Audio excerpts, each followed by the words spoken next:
Hey, y'all, watch this. Welcome to another episode of the Jersey String Band podcast. I'm your host, Alex Walton. Next to me is the Captain Pat Walton. co-host, Captain Pat. And then we have our special guest today, Mike Riddle, president of the Aqua String Band. I also go by Crash. Crash. We'll get into that in a minute. I wonder why they call him Crash. I have no idea. Yeah. Well, I mean, do you want to Is that where you want to start? Yeah, Yeah, I guess we we'll can go start there then. Well, that Where'd was you get the nickname? literally my first night in Aqua. I walked in the door, and they handed me a set of Crash cymbals. And when I was in marching band, the pit players, the people that used to play in the xylophones and stuff, when we did parades, would carry the cymbals. Yeah. And when we did a roll-off, it would be boom, boom, boom, right?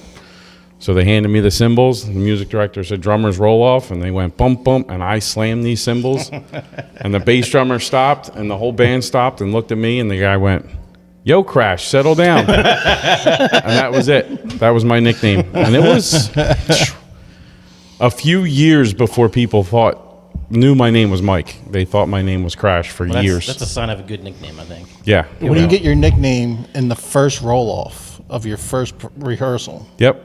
that is awesome. Yep. The So best that's- ones are given to you like that. Yeah. You Yeah. don't even realizing. Well, I then totaled a couple cars after that. So we did. Okay, so you're just adding to the legacy Yeah. of the Crash name. Yeah. But we won't talk about those. No? We're not here to bring up anything you don't want to. They weren't my fault. Okay. Yeah, it took us a little bit to get you on. We were trying to get on last year, and Yeah, Wednesdays were tough, Finally, but my Wednesdays opened up, so able to get over here. I don't live far from here, so it's not a hike for me, but yeah. just trying to get here. Family's always most important. Yeah, got to take care of the little guys. Yes. Big time. So, from those humble beginnings to where we are now, you're about to be inducted in the Hall of Fame. I am. Yep, String pretty Band excited about that. Yeah. Talk about that. So, I mean, I've been doing this now 28 years. I had to count on the way here because you asked me the other night how long it's been. And I thought it was 26, but it's 28. 28 years been doing this. Like I said, I started from marching band world, moved in the string band world. A friend of mine, Bill Jerger, was in the marching band with me. He got me started in Aqua. It's the only place I've ever been. And then I just kind of, stayed there, made a lot of friends. And I learned the hobby, I didn't know the hobby. I used to watch it at home with my mom and my dad and my grandmother. We would get up every New Year's morning. I'd be at the TV at 6 o'clock in the morning watching the comics and the wenches. And I don't even know if the wenches were a thing back then. I think they started their own division as years went on. But I remember getting up early and putting that TV on and watching it. And when I became a part of it, my dad was like super excited because we had those memories. And, we kind of built on that. And my dad would kind of he didn't get involved, but he would always ask me what's going on, what's the theme, what's this, And then, so as time went on, I became friendly with more guys in the band. It's tough when you first start, making friends. And then, we started building the props together. And that's really when when you start working at the club and the warehouse. And that's when all that, brotherhood starts building. Yes. And, so we did that for a long time, and I couldn't use a screw gun before I started building stuff at the warehouse, and then I became the guy that was telling everyone else how to use the screw gun and how to build everything. So, my nephew was the one who I believe put my letter in for me for my my Hall of Fame induction. So he wrote that up. My nephew joined. 2006 was his first year. He became music director and ran for 10 years as music director. He just stepped down last year. So he wrote my letter, and it was a very well-written letter. It was very nice, much appreciated. But yeah, I don't do it for the fame and glory. I do it because I just think it's fun and I have a good time. It's more than a hobby, as people say. Oh, yeah. So pretty excited about the induction coming up. It's going to be a good time. Yeah, looking forward to coming out and celebrating. You've done a lot of work in the association that's where I got to meet you, and we got to sit down and talk with my days with Brummel and going up forward, and it was. You've always cared about the hobby in general, and the fact that your beginnings are kind of very similar to ours. We're the ones that we were fans before we were members. Yep. And we learned the hobby basically the same way you learned it. So our stories are very close to each other, and it's but you care about the overall, and it shows. Yeah, it's not, listen, if I wanted to win first prize, I would have left and went somewhere. It's not about that. It's about the brotherhood. It's about the brotherhood. It's about, and I like creating things, right? Yes. To me, to build a show, because I did it for years. I became theme committee chairman. I was drill master for quite some time, and to put that show together and to do all that work. Oh yeah. It's just a sense of accomplishment on New Year's Day. No matter what prize you get. Yeah. Right. It's amazing how much time you put in for something that's going to be seen for 10 seconds, and then after that, it's done. You're telling me. I mean, I built but I stuff. love it. I built stuff, and I'm like, how long? What part of the show? Well, it comes out and then leaves, and I'm like, well, why we make it? Because we need it. We need it. So, my life has changed a little bit because I have 2 kids now, and it's a little bit difficult. I don't get to the warehouse, so luckily, those guys took over for me, and they build everything. But then I decided, you know what? I'm going to take stuff home. And I have a room in my house that I'm able to. It's a pool table that we never use. It just sits in the room, and then I put plywood on it, and I sit there September, well, probably earlier than that, and I make costume parts. This past year, I made all the hats. I made all our book hats. I made our cauldron hats. I made all our back pieces. I made them all at home. So, it's nice having that ability. Yeah, and it's warm. You're not in a cold warehouse, storage unit. We know that. Screwing things together, but you do get a lot of hot glue burns. You get, we don't use the toaster method, but we do get a lot of hot glue burns. Toaster's only for the reuse. Hey, listen, that was something that I was told to try, and it works really well. For those watching at home, cut back to the Austin Tilley episode. Toaster oven. Toaster oven gets the hot glue off a sequence. Okay. Just gotta be careful. You putting it in your toaster oven? not a $5 one. When the toaster is mentioned.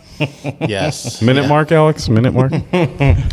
Austin knows the minute mark. Yeah, he sent it to me. Yes. No, when we reuse over and over and over again. And you can sit there and look at a prop and go, oh, you see that piece there? We used that our first year. We used this, that. Mm-hmm. And it's kind of cool when you go back and look and just see how much you basically Frankensteining things to make them work. And they look nothing like they did the first time, but you're reusing them. Yeah. I mean, our guys get mad at me because I won't throw stuff away. Oh, same way. The upstairs of our club is littered with stuff, and they throw it away when I'm not looking, and because I'll forget that we even had it. But I always tell them you got to save one of something. Like if we made a bunch of them, you got to save one. So I have a sample because you never know if I need a pirate sword again. I do have a pirate sword upstairs, and we haven't done pirates since 2007. Yeah, right. But I have a sword in case I ever have to make another sword because it's hard to make another pirate sword apparently. But. But at least you have the one and you can make it off of. I have the one, which they probably threw away. It's probably not up there anymore. But yeah, I mean, you're gonna look for it next week when you get the. Yeah, I'm gonna have to check that out, see if it's still up there. That pirate sword. Surprised your kids didn't come and yank that one. They haven't seen it. I think it's high up on a shelf, so only I know where it's at. There you go. Hopefully, you're the only one that knows where it's at. If it's even there. Midge probably threw it away already. Yeah, wouldn't be surprised. Talking about being the drill master, what made you decide I want to try that? I want to put my hand in that. It wasn't so much that I wanted to try it out. I was assistant drill master under our then drill master Pat Farrell, Joe Farrell's son. Mm-hmm. He's a Hall of Fame last year for Aqua String Band. And Pat had left the band mid-year. For whatever reasons, guys leave. And so Pat had left, and I kind of just took it over that year. That was 2011 into 12, so our farmer theme. And that was the first year then I put the show together, and the band probably wanted to kill me. I think I rewrote the opening of that show about 15 times, and every time we came to rehearsal, I'd say, hey guys, listen, I'm changing the opener. And about the 6th time they got mad, but by the 12th time I think they were very, very upset with me. But in the end they liked how it turned out, so I think we did okay. That was kind of a rebuilding year for us. I mean, in 2009 really was, that year hurt us a lot, and we had to start, or 2009 was the start of a rebuild. And by 12, when we got the prize in 12, that's when we really we got something going now. We're starting to work on something, and we've had our ups and downs since then, but we're consistent with where we're at, so we're pretty excited about that. But yeah, it just fell into my lap, and then I eventually learned how to be a drill master. I didn't know, Right. Again, 2011 I was only in the band for 12 years at the time. So I was still a baby considering, but yeah, now Midge, Eddie Maminsky, we call him Midge. Yeah, he's taken over. I kind of he was my assistant for a bit, and I gave it to him. I said, I'm done. You have better ideas, and you have more time than I do, so here. And I gave it to him and let him roll with it. And I helped him the first year, and then the second year he didn't need my help anymore. And now he's on his own, and he's designing very nice shows, very, very well written shows. Yeah. You're lucky you have a very good core of younger members. They're in their mid to late 20s, but you have a nice core group of members, and Midge is one of them, and he does a very good job with you guys. So yeah, and that those guys all started together in 2006. We all laughed because Midge, my nephew, 2 other guys were in really, really bad costumes all the way in the back. It was our Roman year, which was not great. But they're all the way in the back, and if you have Midge ever ask him to do the drill, it's pretty funny. He still has the costume. It was only about this big because he was very tiny. How he got his nickname Midge. yeah, I know. I asked him that the other night. I'm like, yeah, because he was small. Small, yeah. Yeah. But yeah, so those guys all started together, and they all just kind of grew up in the band together, and they brought their friends in, and that's kind of how we built that. Their friends came and joined, and we just kept growing off of that. Off the youth, and then like you guys here, you have to rely on those. Yes. On the youth, and you have to involve them. yes, absolutely. You have to let them grow. If you push them away too much, they're going to go somewhere else. Yes. It Or not happened. do it at all. What's that? Or not do it at all. Right. You It happened. You don't want to discourage that. When I joined Aqua, I was probably one of the youngest guys. I was 18 years old when I joined, and there was only a couple of us in that age group. And a couple younger guys had come in when I was like 20, 21, and they didn't last because there wasn't that group for them. They didn't fit.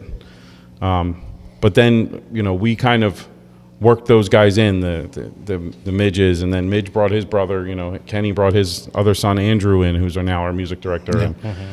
And these guys just learned how to, be a part of the band and how to, be a mummer, Yeah. It's tough. A lot of people nowadays, they join your band, they don't know what it's like to be a mummer, so you get them for New Year's, you get them for a couple of rehearsals here and there, but Right. They don't realize it's year round. what do you mean, all these performances and parades and jobs, I can't, Yeah, I can't do all that. So it's hard. It's hard nowadays, Yeah.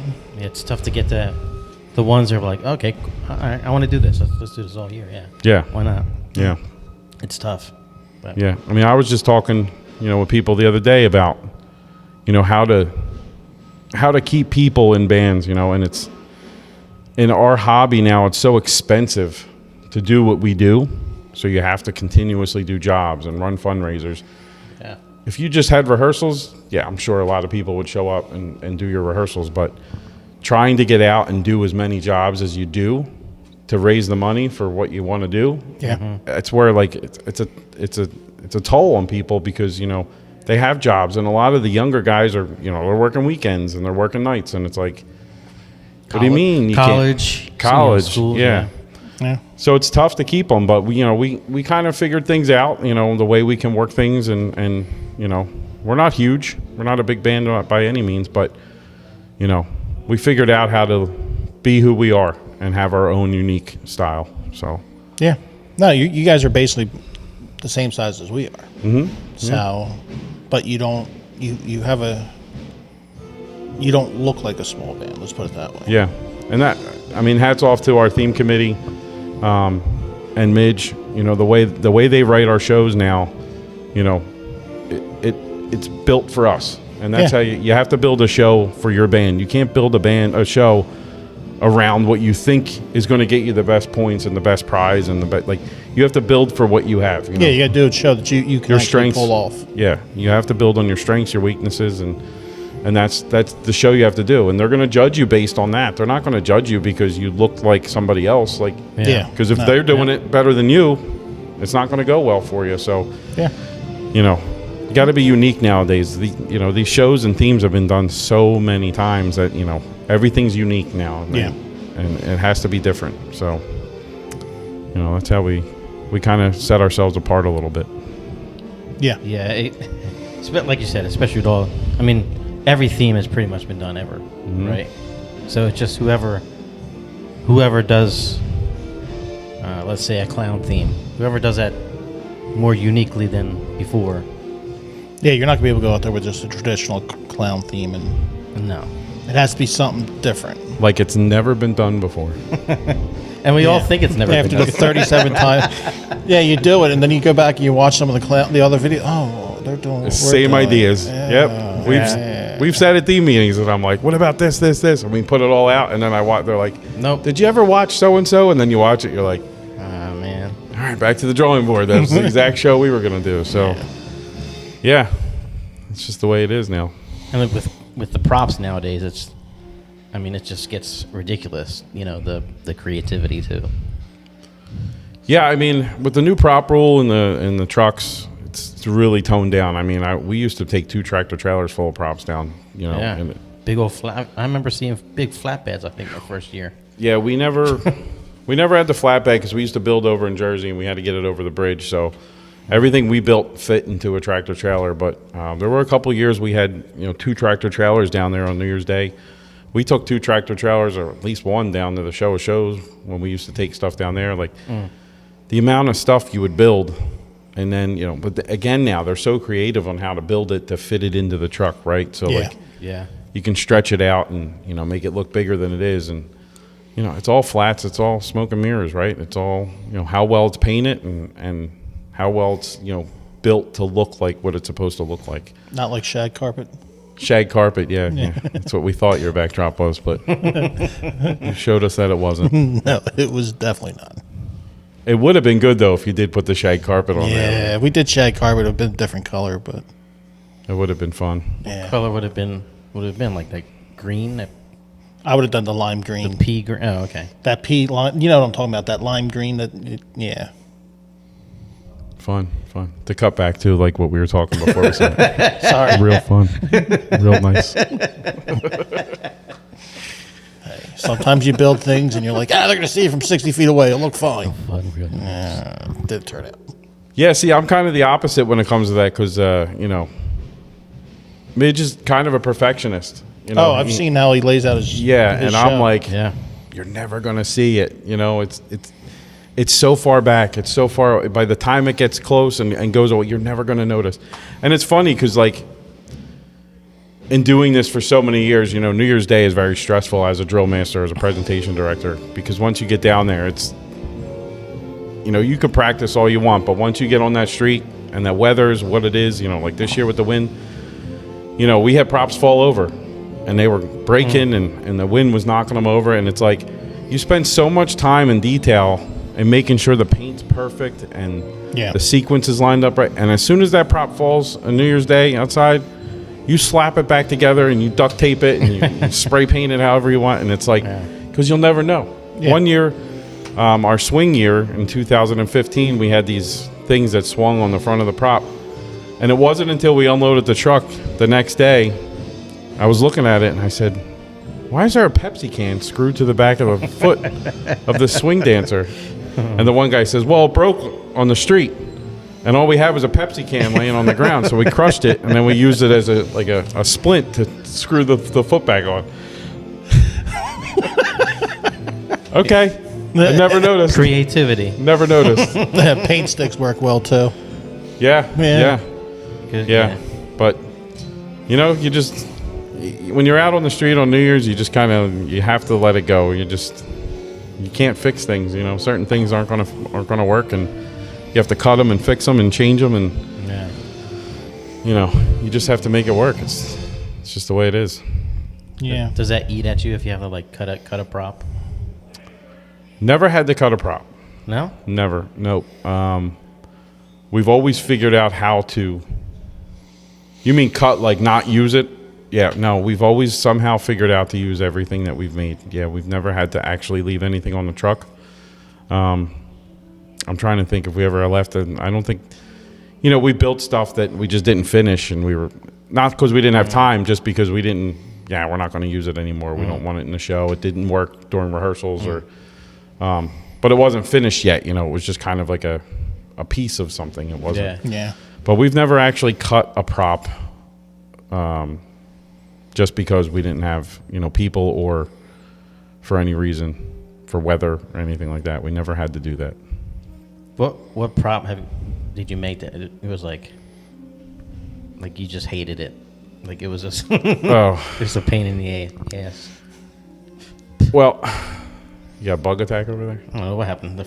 Something was over here. Damn that. So the guys always rag on me for my lion, our jungle year. It wasn't a good lion. But my nephew built the Firebird thing at the end of that theme. So my terrible lion, and I'm sure you're going to pull up the video when you put it on here. My terrible lion comes out, and it looks horrible. But the bird at the end, we call him Wendell. He has a name, the bird, the Firebird at the end.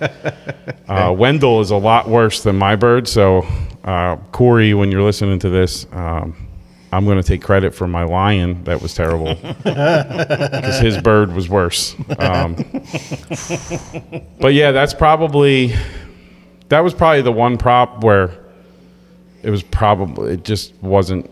I was told how to build it, and I didn't listen to Corey. He's the one. But I mean, listen, if I listened to him, I would have looked like Wendell. You know? What's the lion's name? I don't think they ever named it. It was that bad. Yeah. Just got put down and stuck in the corner. It's bad. Yeah. It's a bad prop. Well, we did well with the show. It just that prop and the prop at the end just didn't look good.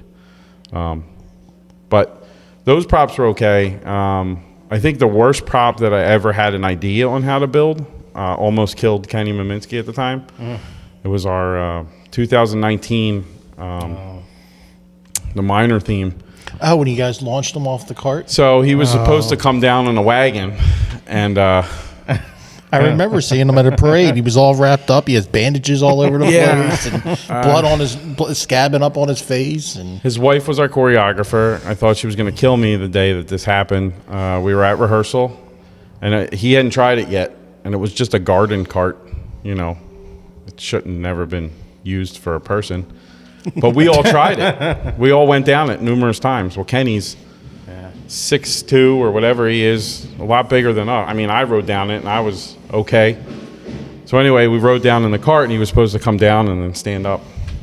And we said, Kenny, jump on it, jump on it, jump on it. He was very leery about it, which he should have been. And he went down, and as soon as he hit the bottom of that ramp, he just skidded across the pavement. Hands were all scraped up. He looked like a mummy. He was all bandaged up. Yeah, I saw him. I think it was. It was just before the. It was probably Cape May. No, Brookhaven. Brookhaven. It was just before Brookhaven parade. Yeah. So it was right around Thanksgiving time, and. Yeah, I almost killed Kenny. Yeah, and he literally. I said, Ken, what happened to you? The band tried to kill me. No, just crash. Just crash. Yeah. You weren't the only one he was blaming. We laugh about it still now, but yeah. And then we came up with the other idea that he comes down in a cart and opens it up and he's in it, which probably was the better idea from the start. But yeah, Yeah. The safer idea. The safer idea, yeah. Yeah, but that was the only time I almost killed him. Yeah. We learned from then, don't kill Kenny. Not to kill Kenny. Yeah. Yeah. Yeah. So that was fun. But yeah, I mean, You hear this, Austin? Just remember, don't ride the cart. He probably thought, you trying know to what, think. I'm going to think about not being captain. I'm thinking about stepping down captain after that, probably. No. He probably was there. Give me a couple of years. Austin was there that year. Yeah. Yeah. I'm trying to think if we almost killed Austin, if there was a plan to.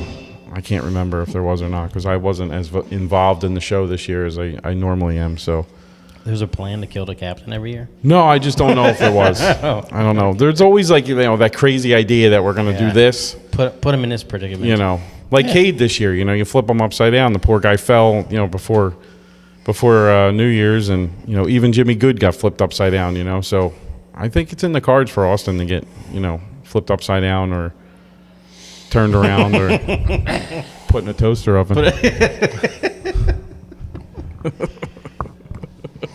You're never going to live down in a toaster oven, Pat. I don't care.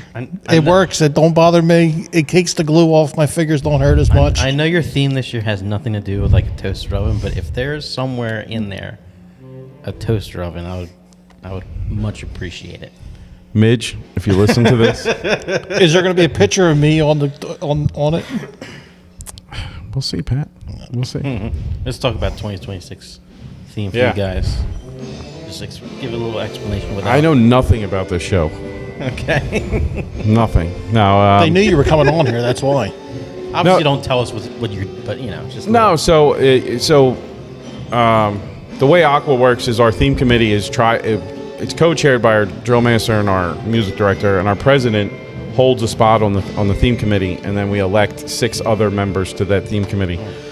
Well, we changed the bylaw because I can't make the meetings. They meet a lot, like once a week for months. Yes. I was talking so- to CJ. He said, "I'm like, my goodness." Yeah, they're meeting tonight. Yeah. They meet almost every Wednesday night for. Yeah, until October or something. He said. Or, I mean, they'll go up into the summer through May. They'll start slowing down. Once the music starts getting written and the artist drawings are all in and all that kind of stuff, they'll slow down a little bit, but they're still meeting a lot. But I couldn't do it. I couldn't keep up with their schedule, so I removed myself from the theme committee last year, so I could let someone else run that could be there and be more, input. I'll do whatever they tell me. They can give me a checklist and I'll make it all. But so I really, honestly, last year I didn't know the show until we started learning it, and I was like, oh. And then we're looking at props, and I'm like, what's that for? And they're like, oh, that's the blah blah blah, and that's this and that's that, and I'm like, I don't know what you're talking about. I have no idea. So honestly, this year I tried to take myself even further out. I had no idea what show they were going to pick. They worked very hard from January 1st or January 2nd. They literally started the week after New Year's. So, Yeah. and they put together a bunch of shows and picked this Irish show that we're doing. I guess it's a take on our Land of Enchantment theme from years ago. Just kind of bringing that back a little bit, but a different twist to it. So, pretty excited about it. The guys are pretty excited about it. There's a lot of good morale around the band right now. Everybody's having a good time. So, yeah. But now we have to play Irish music for 15 months, whatever it is. well, you're about to play a lot of Irish music coming up here. Yeah. Talk about your trip to Massachusetts every year. Oh, so our trip to Massachusetts, we've been going to Springfield, Holyoke for as long as I've been in the band. I think it's over 30 years now we've been going to Holyoke. But we got teamed up with a guy up there, and he started. Back in the day, we would go up and just do the Holyoke Parade, but we would always stay over the night before. So we'd go up, and we did this thing called the road race, which is their 5K. We would play that in the morning. So the band would leave early Saturday morning, go up, do the road race. You would have most of the day off. Later that night, you would play an awards dinner. And then after the awards dinner, the guys would kind of meander over to a bar across the street from the hotel, and they would just jam in there. So they got to find this guy who plays accordion up there, and he likes to jam. So we got to become friends with him. So over the years, we built a really good relationship with him and some of his people. And he says, I'm going to bring you up on Friday. We're going to do this thing on Friday. We're going to bring you up Friday. We're going to do a pub crawl. I'm like, oh, okay, yeah, sure, whatever. You know, whatever you want to do. So the first year up was, I'm trying to remember themes now because that's how I do years by themes. We did a Mardi Gras theme. That's the suits we wore. I don't remember what year. Alex will look it up and tell us later in the No, listen, video. I understand that too. I know themes and not years. I know just the can't- order of yeah, themes. probably. I just don't remember years. I just can't remember. But anyway, we went up that year with our Mardi Gras suits. And at the time, the bus company up there, it's still the same bus company, Peter Pan Bus Lines, which they're down here now too. But they had 3 double-decker buses, like the old English style Okay. double-decker buses, you know, no top. Yeah, open top, yeah. And we got up there, and it was insane. They were sold out. All 3 buses were filled with people.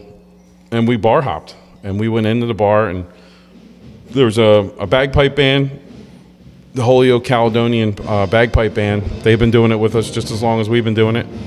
And they go into the bar, and they play. And then when they come out, we go in and play. And then the whole pub crawl leaves the bar, gets on the buses, and goes to the next bar. And there's been times where we got on the bus, drove around the block, and went back into a bar that was across the street from the bar we were just at. But you had to get back on the bus. Like, that was just the thing. So we've been doing it probably over 20-some years. What year was it? Was it Bummin' and Mummin'? No. Even further than that. Really? Further Yeah. than that? It was a Mardi Gras, the Broad to Bourbon. What year was that? Broad to Bourbon. Yeah, or Bourbon to Broad, or something along those lines. Bourbon Street, the ball.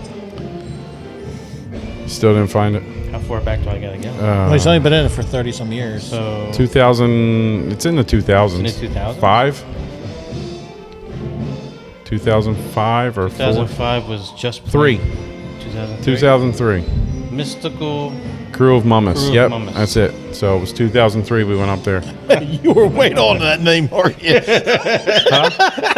No, our CD, shameless plug. It's The bourbon, the 2000 Broad to Bourbon. 2003. If anyone still uses CDs, we still have some of those at the club. There's a bunch of records on the wall too. Yeah. So anyway, that turned into this pub crawl, which turned into I can bring you up on Thursday night. And we used to go up and play a benefit for a hospital up there. We used to play for the Shriners Hospital, and then we used to play for a group called the Griffin's Kids. And we would go up and we play like it wasn't a concert, but we'd play in a beef and beer type setting in costume. We would stand up, play for like a 30-minute set, take a break. Yeah. Other bands would come on, and we would go back on. And we raised a lot of money, doing those events for those. And then they kind of moved those kids out of Springfield into the hospital over in Boston. So that kind of stopped. But we still end up going up on Thursday. So we're there. We probably do about 16 or 17 performances in 4 days, capping that off with the parade on Sunday. The 3-mile parade that, if anyone's ever done it, they know that the hill in Holyoke. So, yeah. So, yeah, we're getting ready to do that. A couple weeks, we'll be heading up. I don't know if this will air before then or after then, but maybe we'll have to come back on and talk about how it was. Not sure when this is. So Probably be after. Actually, yeah, it'll be the week after that. Yeah. So, check us out We'll be on back. Facebook and watch all the videos from that weekend. Oh, yeah. I've seen some of the videos. So you guys are up on the bar. You have the Yeah, I've dancers seen on the bar. was it Austin standing on the bar, dancing on the bar? Yeah. It's pretty. Looks wild. It's pretty crazy. I've never. There's a bar we play at on Saturday night. So Holyoke is, I think it's the second oldest St. Patrick's Day parade in the country. So when they do their parade, like, it's just a party for days. And there's one bar up there that they have a tent out back on Saturday night, and it's completely mobbed. You can't even get in. And we get brought in through the back entrance, and we get put up on the stage where the band was just, and you're squeezed up there.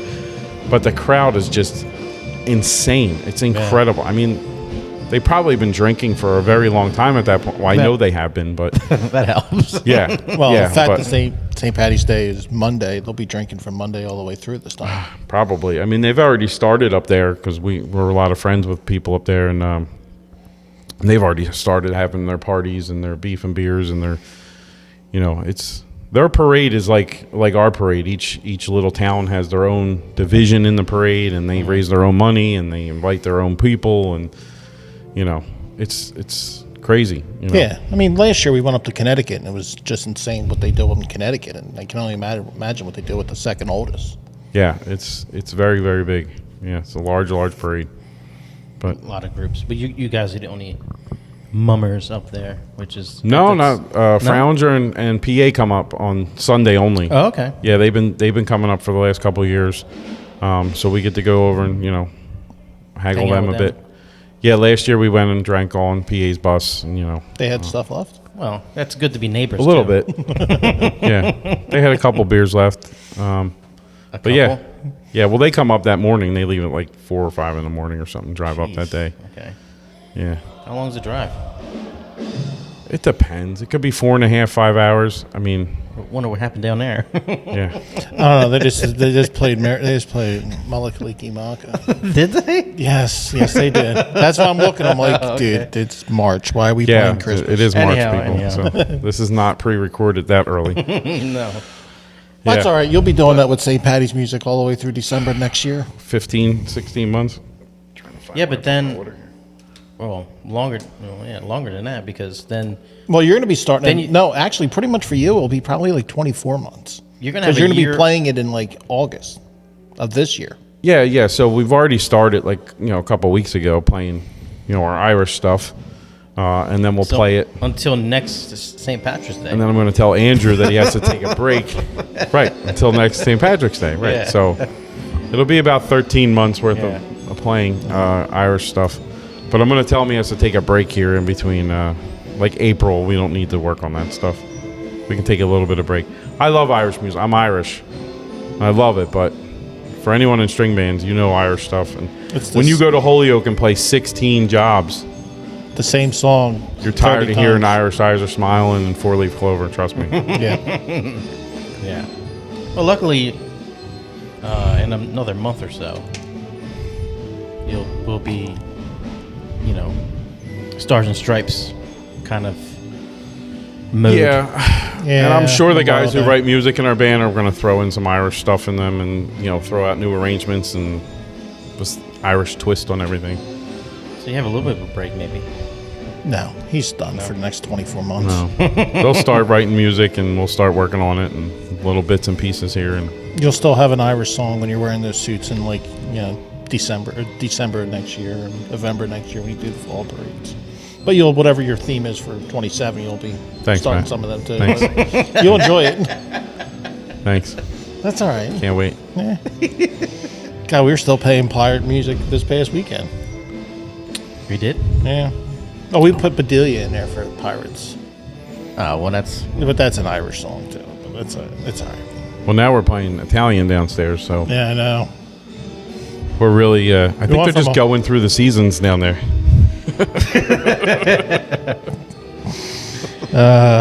Speaking of the Pirate Band, I mean, that's my son's favorite show of all time, I believe, is the Pirate Band. And, That video you sent me of your son doing the bow at the end of the performance yeah. was awesome. Yeah, I His mean, little inflatable sword.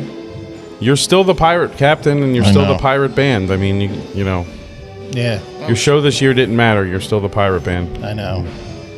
He, Yeah, when you came out to our open house and you brought your boys, that was they both came Yeah. over and said hi, and Yeah. they were like shy, and it was so funny. yeah, my youngest is. Did we bring out the sword for them? Because I think it's in the I closet. offered it. I asked Crash, and Crash said, "Please no." Oh, okay. So, All right. Because I know I saw it today. yes, It's no, in the, it's in there, and I think my sword's still in the back of my truck. Okay. I have one at the club. Oh, yeah. Up. Yeah. Up. Yeah. I have a pirate sword at Just the in club. case you want to. Oh, really? Is it up high? I think it's Just up in on the case you top want to shelf. make another one. Silver. But yeah, my youngest is like, he loves mums. He watches the parade almost every day. It's Yeah. kind of sickening because I don't want to watch it every single day. But every morning can you put on the bands? And I put the bands on.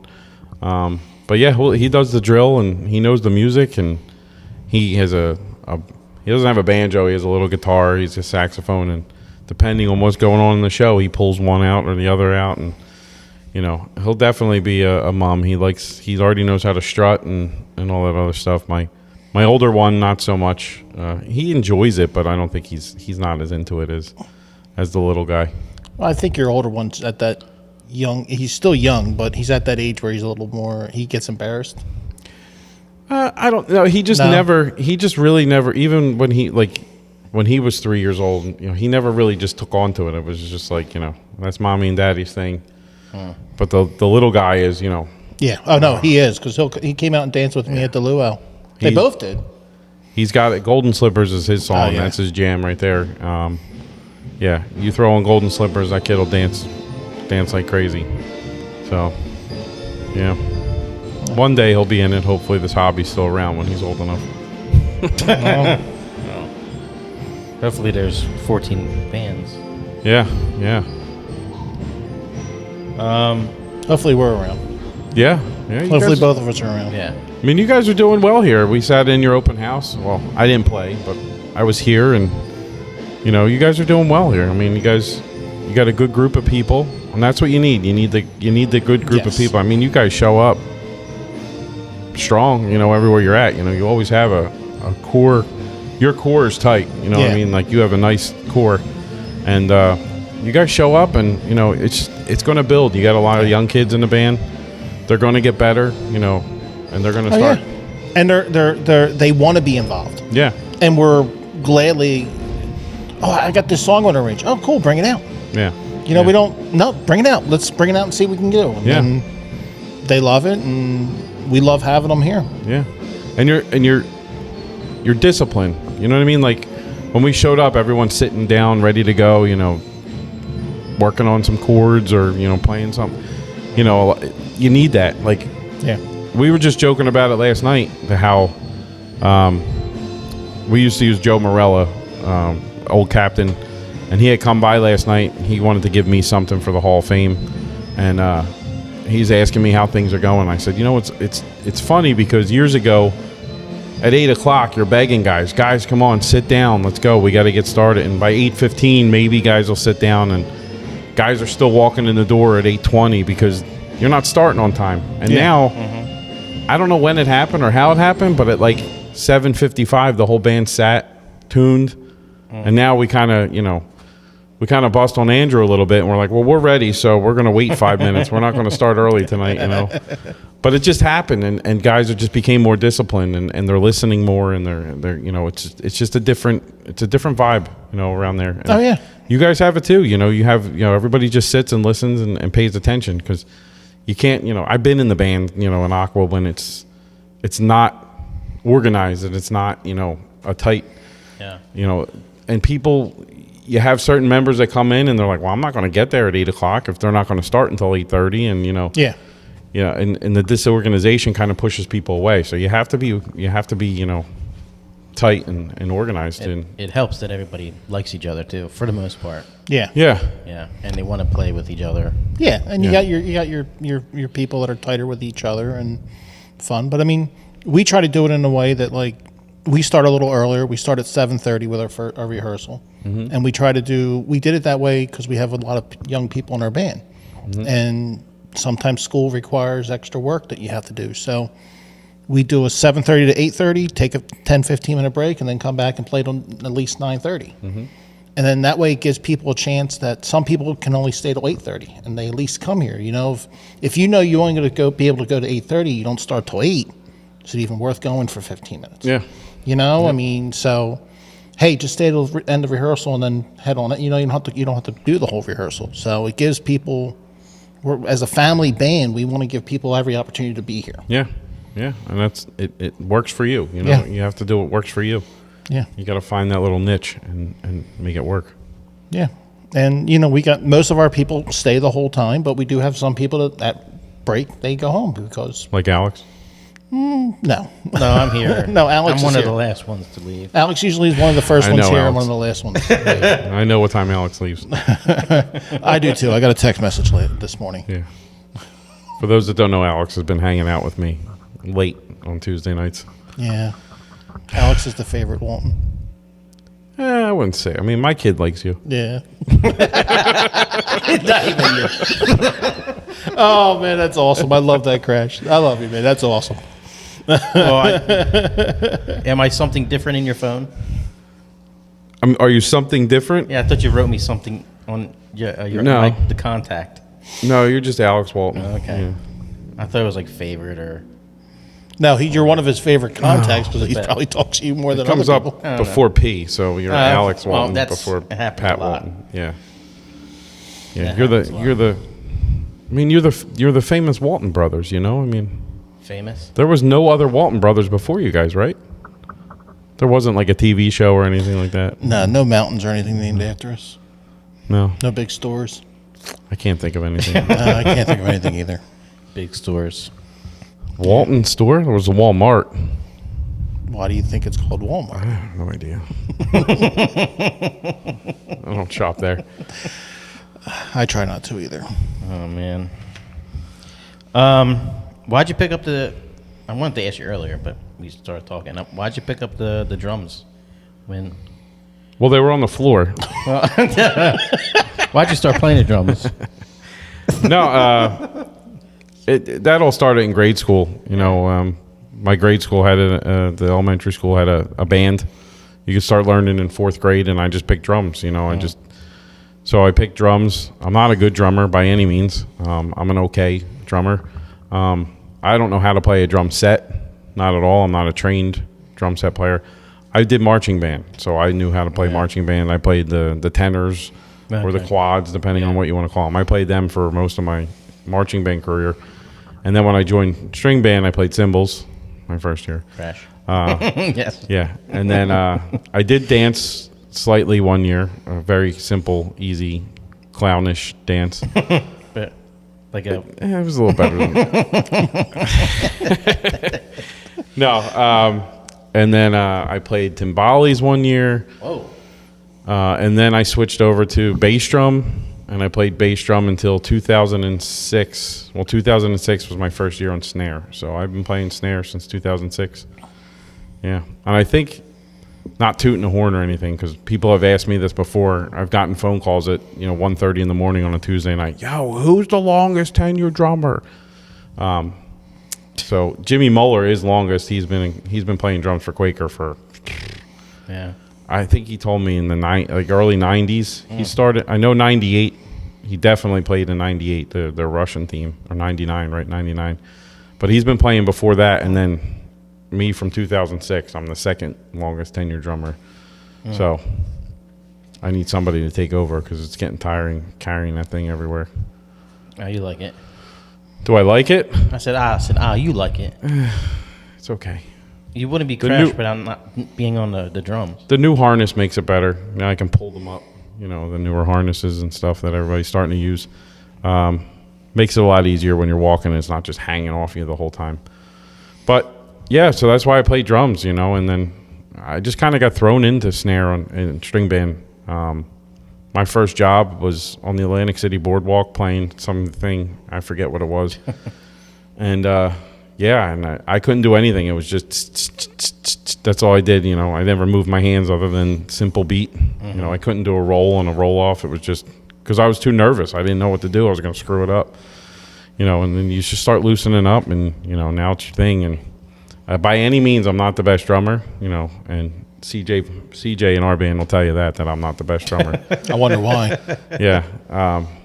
No, CJ's an excellent drummer. He writes our drum parts now. So Really? yeah, he writes all our drum music for me.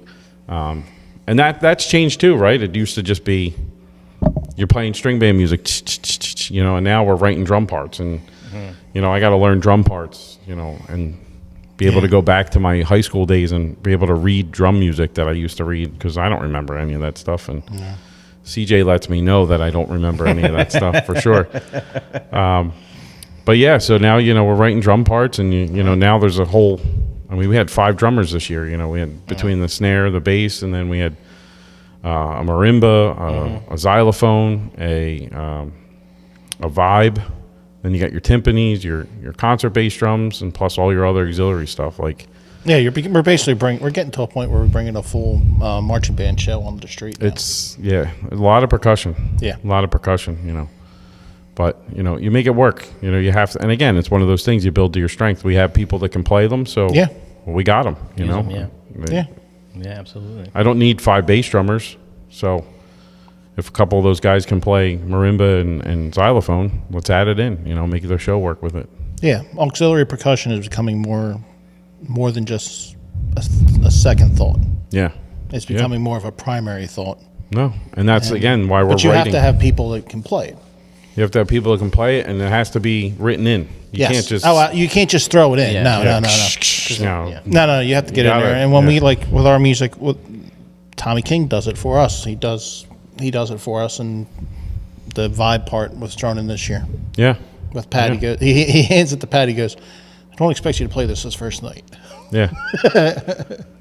Yeah. So I mean, we and we're lucky to have guys like that, like a CJ, and we have some other guys that are starting to write music or have. CJ doesn't go by his name CJ when he writes songs, but he writes songs for us. Yeah, he Guess we'll uses keep that under wraps. he uses a pseudonym, so he doesn't get trademarked. And yeah, I don't know. But anyway, yeah. So these guys were, they write that stuff, and it's fun when you can just bring in a new song, because someone wrote it, like you were talking about earlier, and it's just, Yeah. But yeah, so that's how I got the drums. Yeah, long story short, elementary school. Elementary school. Yeah, I've been playing them ever since. I think you kind of touched on this earlier, but what keeps you coming back year after year is what would you think that if you had to dumb it down? It might not be a good question to ask them, because sometimes they're looking for the door. Yeah, I mean, again, it comes back to the whole building a show, right? The whole creativity of it all. That's what I like. I like to be able to. I like looking at the show on New Year's Day and saying I had a part in that. I did that. I helped with that. I created that. That's just something in me that I just like that part of it. Honestly, I don't mind. I love playing drums. I love it. It's always been a release to me. It just makes me forget things that are important probably. But ever since I was little, I would go in the basement and just bang on the drums, and you just forget about things, and it kind of removes you from the world for a little bit. So, Tuesday nights, I'm consistent. I'm always there. I'm like, if I'm missing rehearsal on a Tuesday night, there's something going on. But I'm always at rehearsal, and I just like playing drums, and I like coming in and playing new songs and stuff like that, and just being around the people, all the people, not just my band. I hang out with my guys, all the time, but when we go to association meetings, I look forward to association meetings. Oh, yeah. Yeah, that's fun. I like hanging out. I like hanging out late, busting on each other, ripping into each other, just having a good time. We have a good time. Embarrassing. Yeah, Pat, embarrassing. That's embarrassing. Don't tell Sammy that. But yeah, I mean, and that to kind of segue a bit into the association portion of it, I started going to meetings. I don't know when, but back then it was I didn't know anybody. You go to an association meeting, you don't know anybody there. You're like, who are these people? I've never met them, and you just gotta have to hang out, right? You just gotta hang out and talk to people, and That's my plan. yeah. Well, you fit right in, Alex. I've gotten to know a lot of people. Yeah, and you just get yourself involved. What can I do? How can I help? And that's how I got started in the association. I would show up. I became president of the band, so I was going to the meetings, but I didn't know anybody. And then they started putting me on, committees and doing this and that, and then You became important. I wouldn't say I'm important. No? Could be trustworthy, I guess. Okay. Yeah. Well, my position now, I'm the trustworthy person, but Yes. I guess you have Well, to but and I know just with the 10 years of me going to the association meetings, even that little gap that I had in there, when going from Broomall to Jersey, but how different the room has changed. mm-hmm.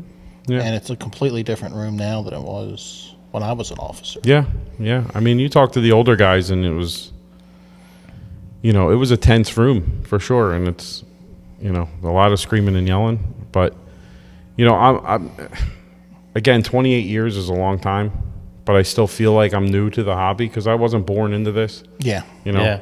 Yep. But I still have that.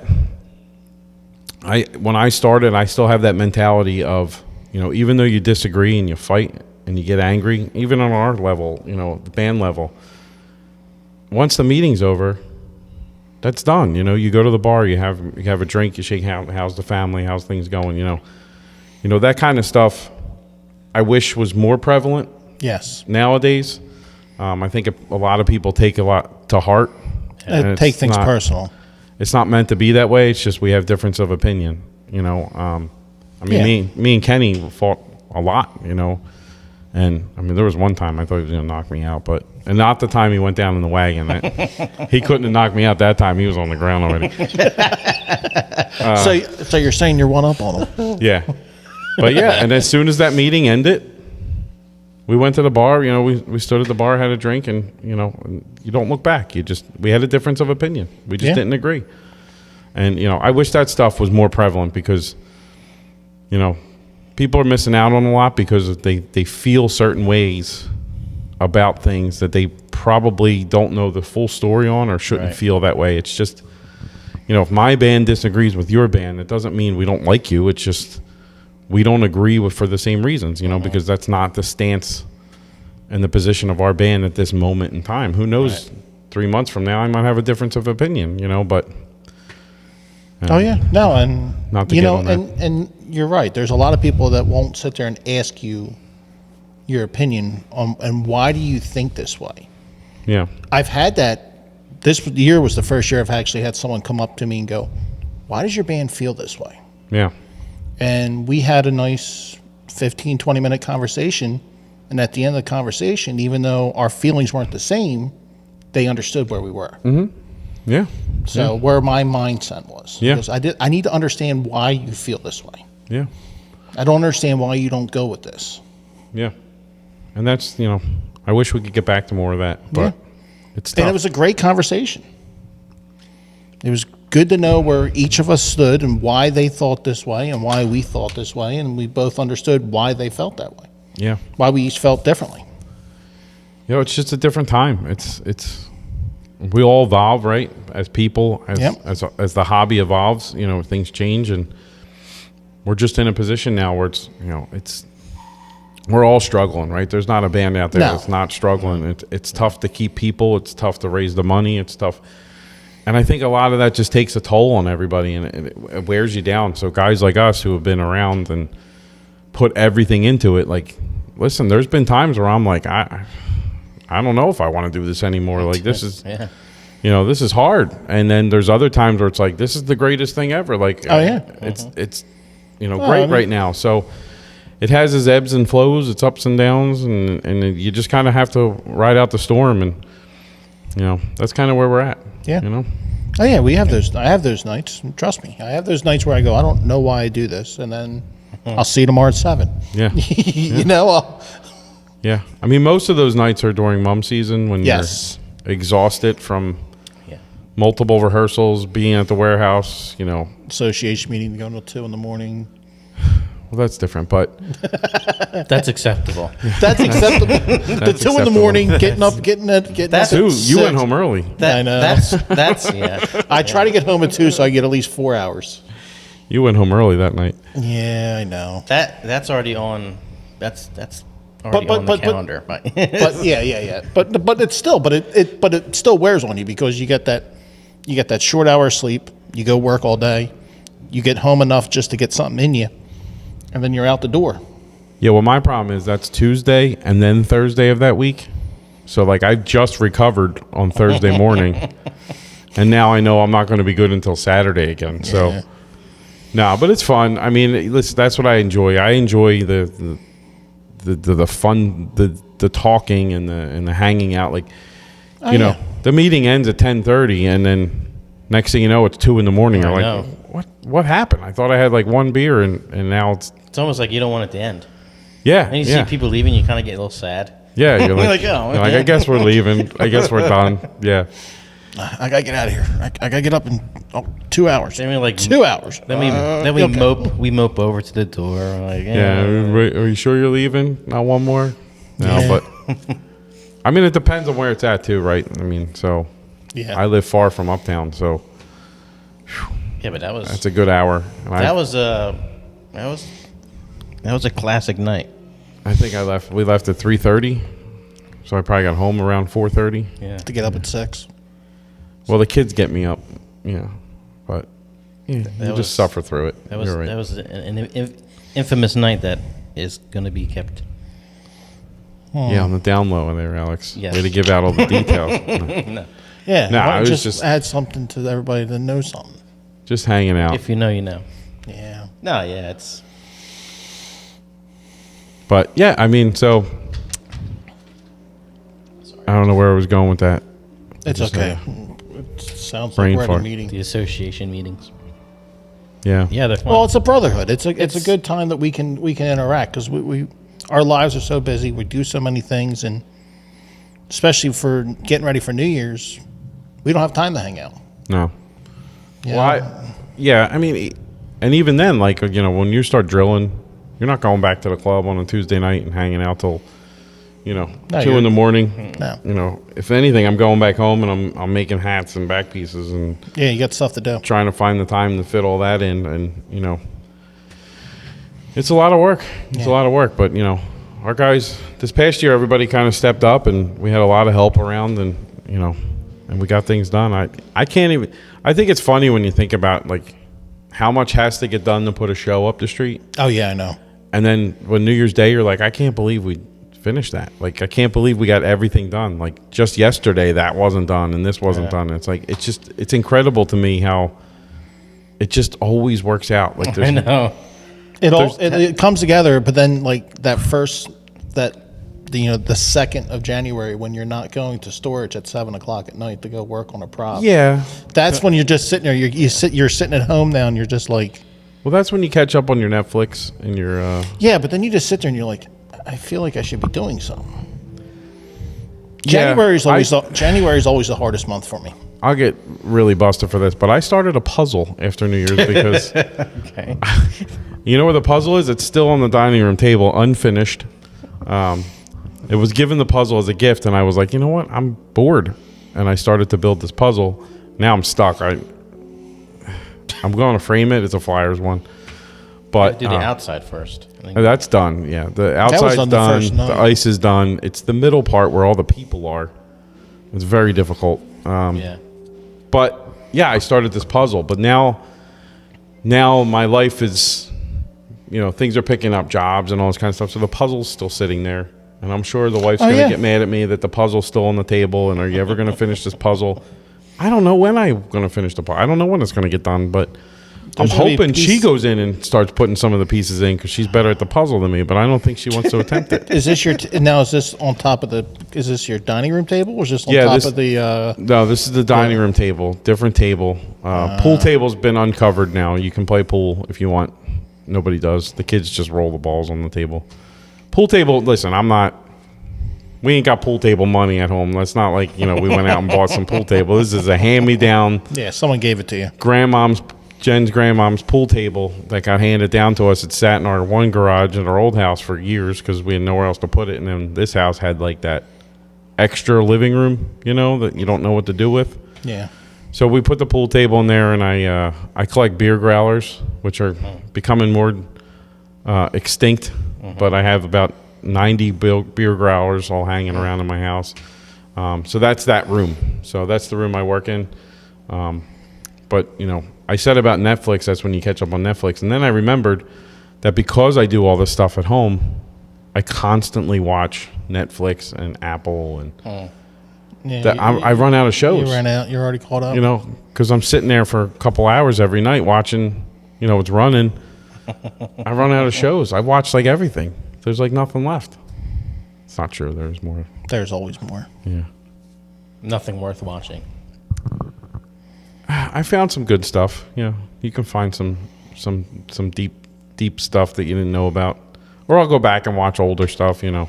Are you a documentary kind of guy, or? I do, yeah. I'll watch the old, you know, the crime ones. Yeah. Those are good, yeah. But I they're like only the like old- a couple episodes, and then they're over. So Yeah, I like the old like World War II ones. yeah, I was watching some of them. It depends on what I'm doing that night, like when I'm building my stuff, if I can focus or not. Otherwise, I'll put on like an old sitcom, and it's just like it's just noise at Yeah, that point. yeah. You ever see the Planet Earth documentaries? I don't know if I did. They're pretty good. I think Morgan Freeman is like the narrator. Oh yeah. Really weird. I don't know what the word would be, but I put on Judge Judy a lot when I'm in the other room because it's just background noise, and then You just Jen think comes she's in. yelling She's at like, you? "Why are you watching Judge Judy?" I'm like, "It's just on. I'm just putting something on." But yeah. So it's fun, you know. But I get it, you know. When New Year's hits, you get that lull. Yeah, But like right I said, after New Year's, it's just like that's the hardest time for me. I need time, and I usually need like 2 or 3 days to recover physically, because at that point I have no energy left. you can still go to the garage. I know, and I Start did. heating up and that hot glue toaster, and no, I did. I'm I gonna did keep go bringing there. that up. It's not gonna get old. I'm gonna kill it. I know I am. That's okay. I'm okay with that. That's fine. I mean, this is the funny part about Mom's right. Like, we're starting to build that show and stuff now, but we won't even attempt to go to that garage until like October. Like, why would we go early? You can't would we start start building building until you can't start building nothing until it's stress time, right? I don't take anything apart. Yeah, I take very little apart, and then when we get there, we're just going to rebuild it anyway. So, and we add to the show. We just add and change, and our a lot of truck. the stuff is reused over and over again. Yeah, ours too. I mean, so on New Year's when the marshals leave, they already know what they're allowed to destroy and what they're not allowed to destroy. And then that truck opens the next day, and it's like, you know, you're like, what's this? What happened? And all that stuff just gets dumped into a big open spot in the warehouse, and we won't touch that for a while. Because why? You know, I mean, it's too cold right now, but Yeah. as soon as the weather picks up, you're working all the time. Like, you're doing jobs, you're doing, you know, rehearsals, and you got parades and concerts and what else. So it's like, next week we'll go to the warehouse. It's always next week. 2 weeks from now, we're going to the warehouse. 2 weeks. And then next thing you know, it's September, and you're like, we haven't gotten to the warehouse once. Now you're just starting to clean up from last year Yeah. to start building for next year. And it's, you know, Because, you know, as soon as June, July hits and it's 90 degrees, who wants to go to the warehouse when it's 90 degrees? it's too hot, man. It's too hot to work then. It's really comfortable in September. It is. That's the only Yeah. time. It is. Then it gets too cold. But the problem is that we're busy in September then. How many jobs you doing in September? Usually a handful. Do we? Yeah. We have just string I thought band we got weekend usually. String Band weekend. Yeah, not much after that. And then you get a break Labor? until... No, there's nothing. There's no Labor Day parades. We've done Labor Day parades. North Jersey has a yeah, bunch you're of probably them. right. I Yeah, don't I can't remember. We usually do something. Like October. October when we really pick. October we do something every weekend. Yeah. October we have every weekend because we usually have the fall parades. Yeah, we have there's like a Founders Day parade somewhere that we do. Columbus Day, Whatever the heck, yeah. and then the Halloween parades kick in. Then November is our anniversary party, and then we're right in the Christmas parades through the rest of the year. And besides the fact that we're not getting ready we're drilling for New Year's. Yeah. So, yeah, that's why we don't go to the warehouse during the summer. You know when it makes sense. Yeah. Yes, when it makes sense to go work on the Yeah, there's props. longer days. Yeah, there's more sun. You can actually go outside and work. Yeah. Longer days doesn't make sense. You got to do it at night in the cold with the spotlight shining down on you. You can't see the screws. But then you're fighting with snow, maybe. When it Yeah, gets but that's what closer we to- do. We know. have to, you know. I know. You know. Take a prop outside and see if it actually holds up in the wind and watch it break and then go, okay, let's try again. Yeah, well, that happened this year, so. Oh, it always happens. Yeah, we had some props fall over during rehearsal and had to rebuild stuff, and, you know, the wind was not fun this year for sure. No. But No, we built our stuff short this year. We built everything to 8 feet. Yeah, We were so worried about the wind with the wind loading on it that we built it to 8 feet. And You knew when you started building that it was going to be windy on New Year's Day? what is it not windy on? When is it? Hold on. When is it not windy on New Year's Day? But still, you said with the wind, we knew it was going to be bad. No, we were. Listen, I'm only kidding. listen. We always know. We always fight the wind. You know that. Yeah, we started building our props, and I said, the outlook, the New Year's Day outlook looks like it's going to be 45-mile-an-hour winds. I think we should build these. We do not shorter. look at that. We look at the fact that when there's no wind in Center City, when there's no wind on the forecast, there's wind in Center City. Oh, there's always wind in Center City. That's what we look at. You can't change that. Yeah. No, there's always wind in the. It's a wind tunnel. Whether you're, Yep. especially if you're on JFK, it's a wind tunnel. Yep. So you got to build it low to go. I mean, luckily, it's funny because You luckily, can break my stones all you want, but we actually have this conversation in September. listen, I used to when I was in charge of props, I never built them 12 foot tall. I just thought it was. I said, what's the difference? It's going to be 60 feet back. Are you going to be able to tell there's 2 feet more on that prop? Yeah, exactly. Now they build them that tall, but back then, I was like, I'm not building them that tall. I'm not even risking it. And mine was just I didn't want to get caught with the height and all that kind of stuff and have to cut them. And all I'm worried about. I'm always worried about. I don't mind putting myself in risk, but I don't want to put anybody else at risk. Yeah. No, we don't care. We'll just. No. No, I'm kidding. I'm kidding. No, it's just it's No, what we it did a is. lot. We did a lot of safety precautions this year. We had a lot of sandbags. We had ropes tied on everything. Where we weren't on JFK. We were on Market. But That's all right, Sam. It's- crash. yeah, where we were on Market. No, you've been doing this all night, so it's okay. Oh yeah, right. I have been. Yeah. Yeah, Austin made sure you. Well, we don't have the couch, so well, still, you can still a bring little it more out here. stiff. You could bring the couch out. But where we were, I felt like because I walked up a couple bands and there was like no wind. Yeah, and then we were back where pretty we good. were, I'm like, this is crazy. We had our props laying down all day. It was insane the difference in wind from one block to the next. Yeah. But- And the cross streets were nuts. But as soon as you get to City Hall, it's like there's no wind at all ever. Yeah. As soon as you get in the You City just have Hall, to get to City Hall. yeah, That Yeah. block going into City Hall my is God, nuts. terrible. Yeah, terrible. But It's always been that way, but that's what we do. That's why we build our props 8 foot tall because we know the wind's gonna be bad. well, at least I do. I mean, you guys do whatever the hell you guys do whatever the hell you want. You got 12.9. Hey, prop guys, when you guys start building, the wind's gonna be pretty bad. 45-mile-an-hour winds. It's always New windy. Year's 26. It's always windy on New Year's Day. I don't care what anybody has to say. You're right, Pat. You are right. My shoulders always hurt when I wear a back piece on New Year's Day because of that it just pulls my back. Well, plus you're carrying them. Everything else that day too. Yeah. I love you, Crash. That's so much fun. Get the whole band on your shoulders, Pat.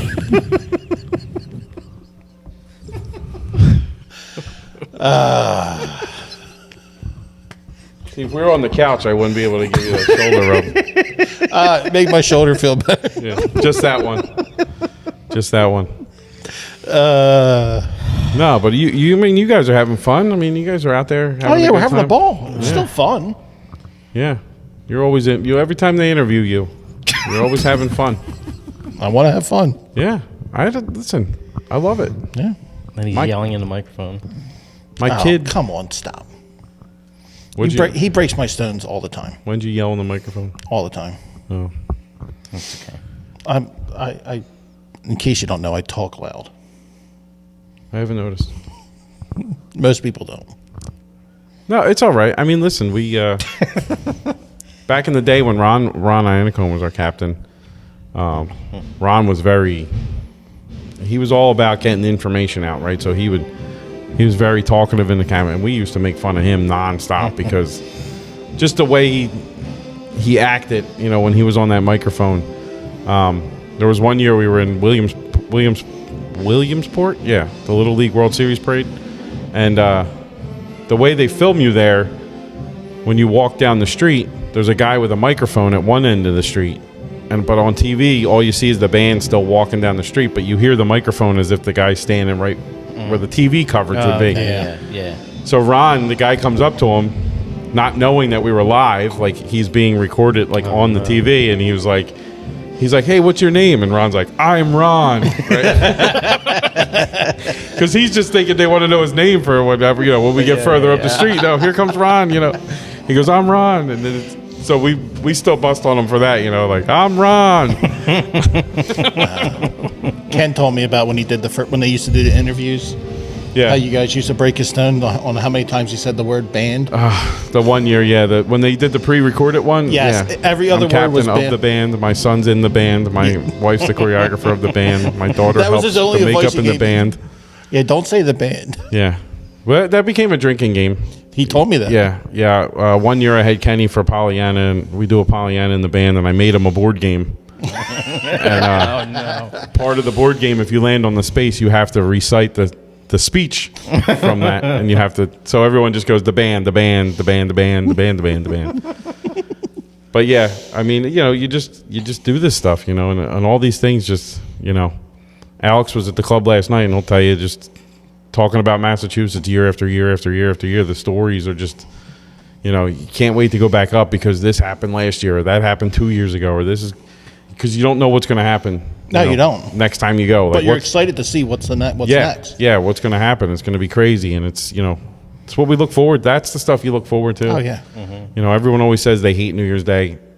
No one hates New Year's Day. Trust me, you're not doing this because you hate New Year's Day. You might not like it that much. You might think the whole parade portion of it is terrible. We all can agree on that. But, we're doing it because we like to entertain. We like to have a good time. We like to put on a show. And that's what we do it for. We do it for the fans, the people, because they don't care what band you are. They don't know what what band band you you are. They like the costumes. They like the music. Yeah. And that's it. Yep. That's all that matters. Most people don't know the difference between any of the bands. No. We all do, but they don't. No. And the people in Philadelphia don't even care if we're here or not. So Yeah.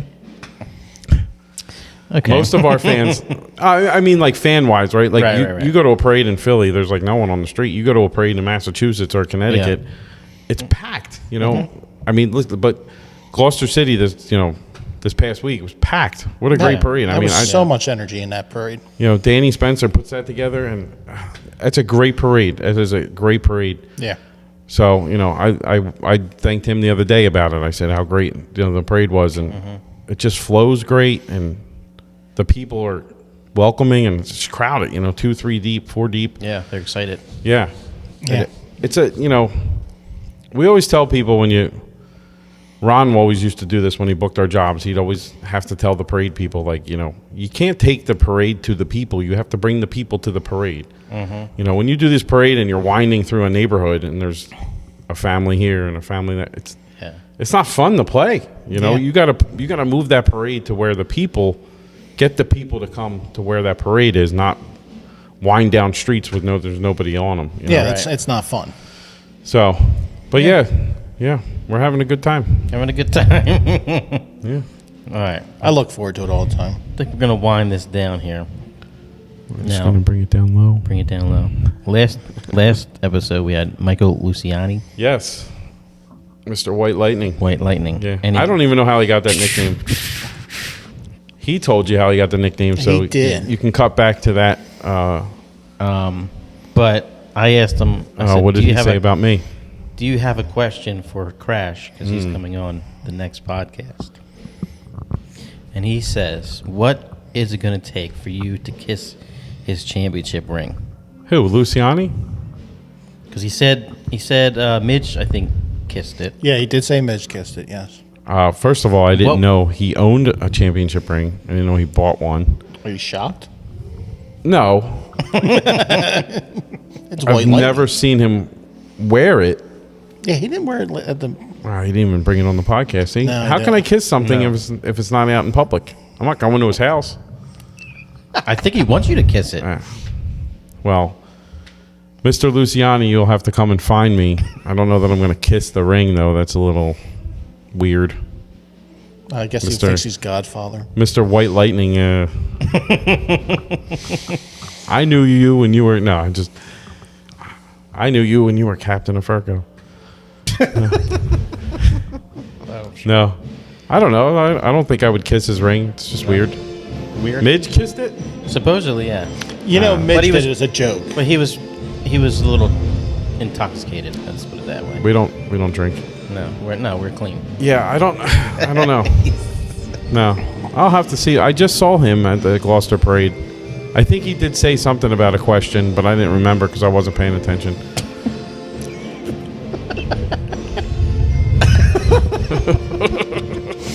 All right. No. Who's on next? Megan. Flannery. Megan Flaherty, yeah. Yeah, it's drum season for you guys, huh? Yeah. Yeah, all drummers, huh? Yeah. That's what you should do, just a drum season. Well, we want to definitely get you on here. But you brought in Luciani, so He asked to come on, so. yeah, he can't play drums. No, but we had to bring somebody from the brigades in too. He's not a brigade guy. Yeah, it's close enough. Nah, that doesn't count. No, there's other ones we can get in for the brigades. Yeah, I'm sure you could.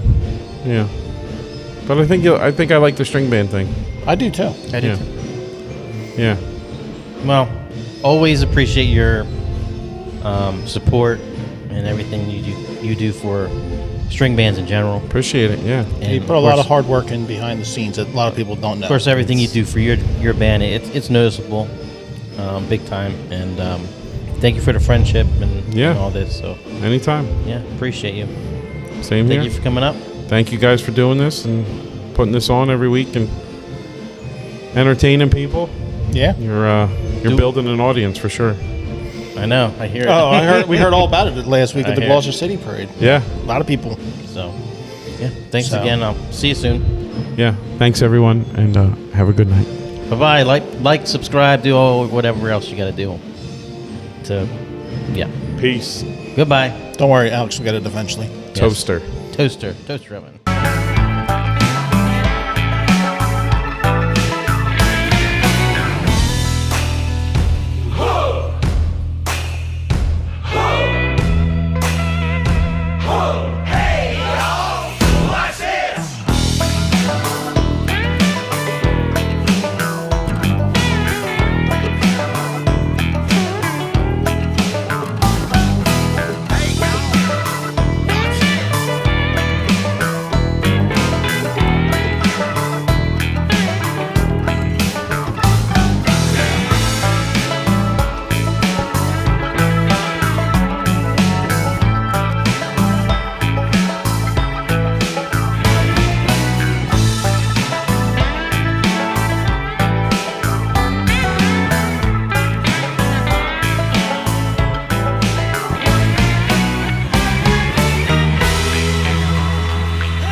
Road cheese, I heard.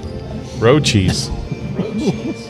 I was told about road cheese. Road cheese is delicious.